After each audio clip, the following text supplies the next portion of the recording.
Bonjour et bienvenue dans cette nouvelle vidéo de la série Mes aventures de vidéaste. Et oui, comme je le dis parfois, je suis historienne du cinéma, des médias, des séries, de la télévision. Et comme réalisatrice de films, je suis plutôt autodidacte. Et j'en apprends à chaque instant, même si c'est quelque chose que je délègue et je fais en équipe maintenant. J'ai envie de partager quelques trucs avec vous. Donc, dans cet épisode, je parle des accessoires. Les accessoires, c'est quelque chose de controversé. Déjà, je donne la réponse au quiz de l'épisode 6 sur le maquillage et la lumière. La réponse était le film Le diable s'habille en Prada avec Meryl Streep. Voilà. Ensuite, donc, je disais que les accessoires, c'est assez controversé puisque cela peut être plein de choses. Et je l'ai appris il y a peu, cela peut être soit un accessoire, soit un élément du décor, comme vous avez derrière moi. Donc au mur, non, ce sont des éléments du décor. Posés sur la table, il y a effectivement un livre qui est le conte pour enfants qui vient de paraître, que vous pouvez acheter sur Amazon ou en allant sur mon site myrtille.com, MYRTILE. Et par exemple, la plante, peut être plutôt considéré comme un élément du décor. Donc ça, c'est assez complexe au dire des personnes qui travaillent bien évidemment sur un tournage. Nous sommes vraiment sur quelque chose qui est de l'ordre de la complexité, un peu comme dans les séries Demain nous appartient, Plus belle la vie, Un si grand soleil, Tandem, etc. sont des séries françaises qui sont quotidiennes et pour lesquelles il y a vraiment des choses qui sont très, définies à l'avance. Donc les accessoires, ça en fait partie. Et c'est aussi un métier qui est l'accessoiriste.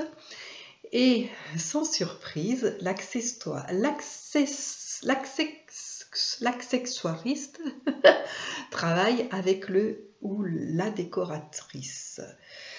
À chaque fois, je dis accessoiriste peut être masculin ou féminin. Très bien. Donc c'est important les accessoires et ça peut être important pour caractériser psychologiquement un personnage. Je vous renvoie, même si ça appartient maintenant au personnage, il y a le fameux masque du tueur dans Le silence des agneaux. Et en série française, téléfilm, il y a la fameuse chapka du personnage Capitaine Marlowe, qui est une femme gendarme, qui remue un petit peu les stéréotypes et les clichés. Donc ces accessoires, effectivement, ils font partie des personnages. Ils les caractérisent, oui, et ils leur donnent une espèce d'épaisseur, de texture qui est importante. Donc à réfléchir lorsque vous proposez une vidéo avec soit effectivement un acteur pour représenter votre entreprise, ce qui se passe parfois, ou bien si vous-même avez envie de faire cette vidéo vous-même, les accessoires, comme je le fais avec mon décor aussi, et puis mes petits cartons, cela fait partie de ce que vous voulez proposer dans vos vidéos. Alors, ça marche aussi très bien pour une fiction.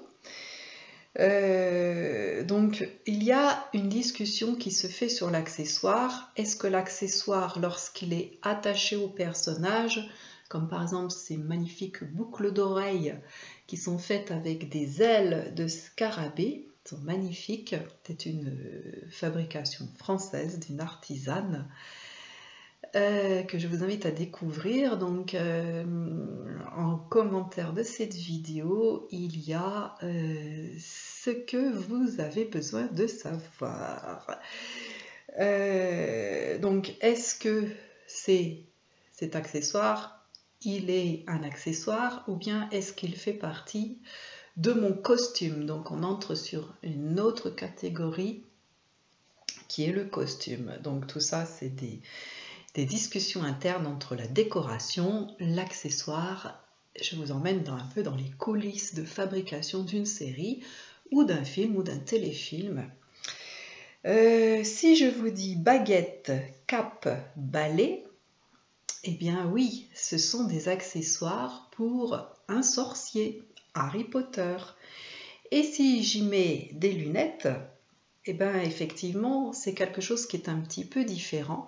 Ça reste un accessoire qui est une belle trouvaille, ou en tout cas qui est tiré en tout cas du roman de J.K. Rowling et qui est repris dans les films. Et c'est aussi quelque chose qui caractérise, si je dis sorcier avec des lunettes rondes, eh bien maintenant dans l'imaginaire, nous avons Harry Potter qui surgit instantanément. Donc ça, c'est intéressant à se poser comme question pour dire quel est le personnage que j'ai envie de proposer. Et lorsque je fais une fiction, eh bien, il y a effectivement des clichés. Donc, est-ce que je veux rester dans le cliché et le stéréotype, ou est-ce que je veux casser ce cliché et faire quelque chose de complètement nouveau? Ça aussi, c'est intéressant. Et ça peut fonctionner parfois par accident. Je reviens sur la chapka de Capitaine Marlowe, la talentueuse Corinne Maziero, qui est dans ce rôle, un téléfilm, une série de téléfilms de José Dayan sur les télévisions françaises. Eh bien, cela a été trouvé par accident. Alors, je vous laisse chercher un petit peu l'histoire de Capitaine Marlowe du premier épisode. Alors, un accessoire peut caractériser une époque. Je vous invite à parcourir ma chaîne YouTube et retrouver un de mes premiers films qui s'appelle Scénario, dans lequel nous avions fait le choix d'utiliser une vieille machine à écrire pour faire une sorte de clin d'œil aux scénaristes hollywoodiens qui tapaient sur des machines. Et comme nous étions de toute façon dans les années 80, l'ordinateur était peu répandu pour taper et écrire. Nous étions encore un petit peu plus sur la machine à écrire, donc nous avons introduit un accessoire rétro. C'est le cas aussi pour les téléphones qui datent une époque, donc c'est assez simple de retrouver l'époque proposée juste avec un téléphone.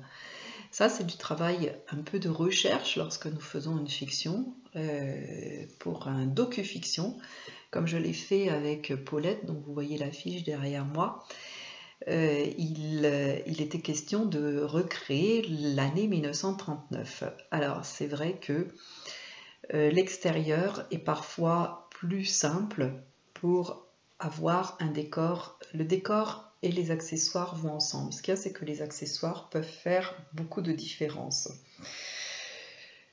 Si par exemple, je vous parle de Chantons sous la pluie et je vous dis Chantons sous la pluie sans parapluie, eh bien, ça devient un petit peu différent à imaginer.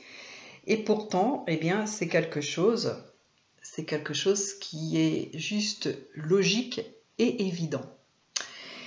Donc, je vous invite à parcourir mon site myrtille.com, MYRTILE, à me suivre sur les réseaux sociaux, à vous abonner, à liker, à partager, à commenter. Je réponds aux questions, parfois en retard, je réponds tout de même. Et je termine avec un quiz dont la réponse sera dans le prochain épisode. Ah, j'ai oublié de dire que non, le chat n'est pas un accessoire. Donc, le quiz avec la réponse dans l'épisode suivant, c'est quel personnage, donc cela peut être au pluriel, il peut y avoir plusieurs réponses, quels personnages ont un parapluie?